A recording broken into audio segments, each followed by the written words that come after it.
saciar con versos, saciar el tiempo con mis torpes versos, inconclusos, insustanciales, pero al igual vitales.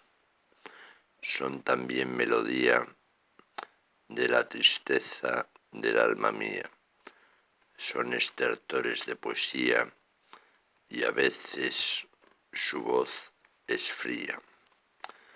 Que no sea esta letra vacía, en sus líneas sentir había. Algo de mí la estrofa tenía, un mundo interior su ser descubriría. Nada queda de mí sino el verso, una piel hecha poesía, poesía, prosa poética, horripio que brotar quería.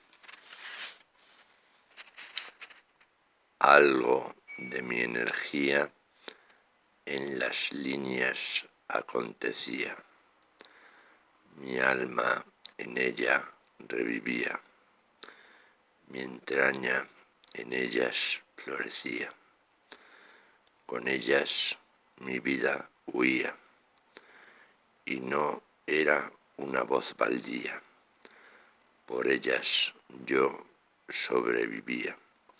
Son líneas de Miguel de Asens.